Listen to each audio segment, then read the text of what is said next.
ಎಲ್ಲರಿಗಿಂತಲೂ ಶ್ರೇಷ್ಠವಾದವನು.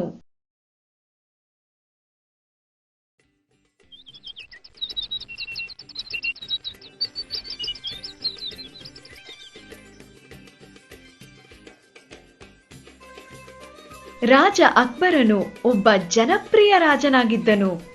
ರಾಜ್ಯದ ಎಲ್ಲ ಕಡೆಗಳಿಂದಲೂ ಅವನನ್ನು ಭೇಟಿ ಮಾಡಲು ಪ್ರಜೆಗಳು ಬರುತ್ತಿದ್ದರು. ಒಂದು ದಿನ ಒಬ್ಬ ಶ್ರೇಷ್ಠ ಕವಿ ಅವನ ಆಸ್ಥಾನಕ್ಕೆ ಬಂದನು.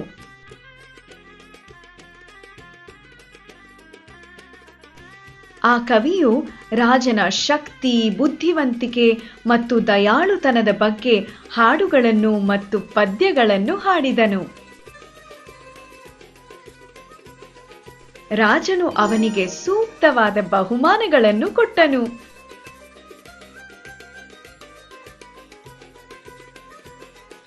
ಹೋಗುವ ಮುನ್ನ ಆ ಕವಿಯು, ರಾಜರೇ, ನೀವು ದೇವರಿಗಿಂತ ಶ್ರೇಷ್ಠ ಎಂದು ಹೊಗಳಿದನು.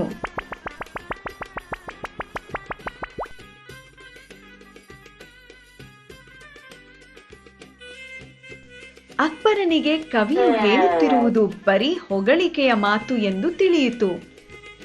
ಆದರೂ ಸಹ ಅವನು ಅದನ್ನು ತನ್ನ ಮಂತ್ರಿಗಳ ಬುದ್ಧಿವಂತಿಕೆಯನ್ನು ಪರೀಕ್ಷಿಸಲು ಒಂದು ಅವಕಾಶವೆಂದು ತಿಳಿದನು.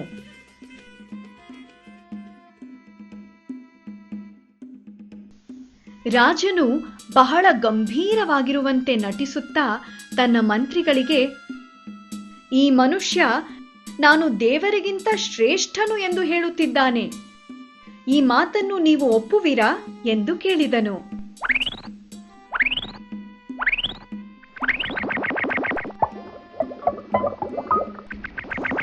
ಮಂತ್ರಿಗಳು ಒಬ್ಬರನ್ನೊಬ್ಬರು ಆಶ್ಚರ್ಯದಿಂದ ಮತ್ತು ಗೊಂದಲದಿಂದ ನೋಡುತ್ತಾ, ಹೇಗೆ ರಾಜನು ದೇವರಿಗಿಂತ ಶ್ರೇಷ್ಠನಾಗಲು ಸಾಧ್ಯ ಎಂದುಕೊಂಡರು.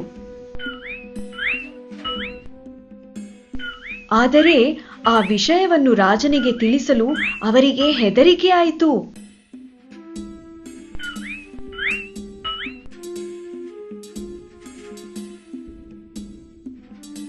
ರಾಜನಿಗೆ ನಿಜ ಹೇಳಲು ಮಂತ್ರಿಗಳಿಗೆ ಹೆದರಿಕೆಯಾಯಿತು.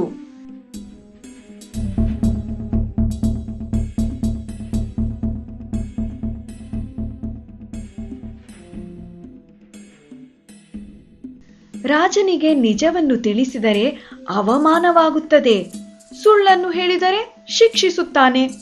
ಆದ್ದರಿಂದ ಏನು ಮಾಡುವುದು ಎಂದು ತೊಂದರೆಯಲ್ಲಿದ್ದರು.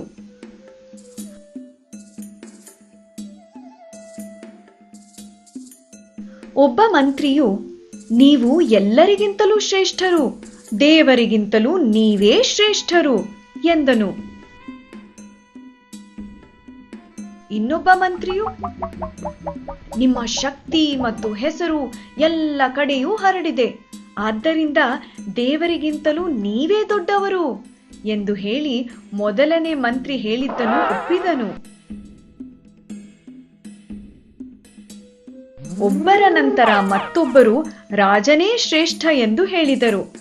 ಆ ಮಾತುಗಳನ್ನು ಕೇಳಿ ರಾಜನಿಗೆ ಸ್ವಲ್ಪ ನಿರಾಶೆಯಾಯಿತು. ಇಲ್ಲ,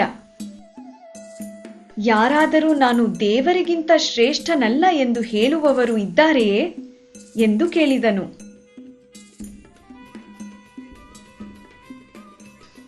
ಕಡೆಗೆ ರಾಜನು ಬೀರ್ಬಲನಿಗೆ, ಇದರ ಬಗ್ಗೆ ನೀನೇನು ಹೇಳುತ್ತೀ ಎಂದನು. ತಕ್ಷಣವೇ ಬೀರ್ಬಲನು, ಇದರ ಬಗ್ಗೆ ಅನುಮಾನವೇ ಇಲ್ಲ, ನೀವೇ ಅತೀ ಶ್ರೇಷ್ಠರು ಎಂದನು.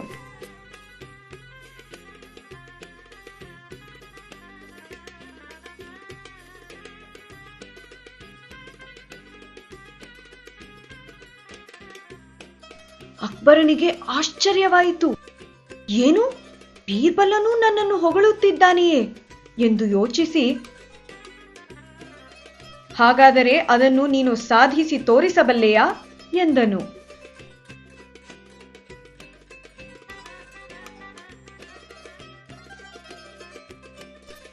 ಬೀರ್ಬಲನು ಅದಕ್ಕೆ ಒಪ್ಪಿ ಹೀಗೆ ಹೇಳಿದನು, ರಾಜರೇ, ನೀವು ದೇವರು ಮಾಡಲು ಸಾಧ್ಯವಿಲ್ಲದ ಕೆಲಸವನ್ನು ಮಾಡಬಲ್ಲಿರಿ.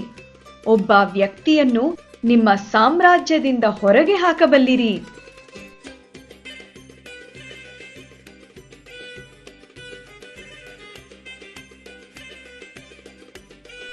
ಆದರೆ ದೇವರು ಇಡೀ ಪ್ರಪಂಚವನ್ನು ಆಳುವುದರಿಂದ ಅವನು ಯಾರನ್ನೂ ತನ್ನ ಸಾಮ್ರಾಜ್ಯದಿಂದ ಹೊರಗೆ ಕಳುಹಿಸಲು ಸಾಧ್ಯವಿಲ್ಲ ಎಂದನು.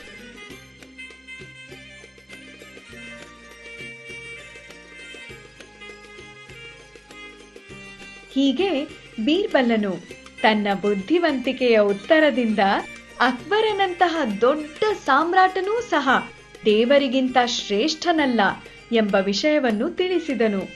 ಈ ಉತ್ತರದಿಂದ ರಾಜನು ಬಹಳ ಸಂತುಷ್ಟನಾಗಿ ಬೀರ್ಬಲನಿಗೆ ಅನೇಕ ಬಹುಮಾನಗಳನ್ನು ಕೊಟ್ಟನು.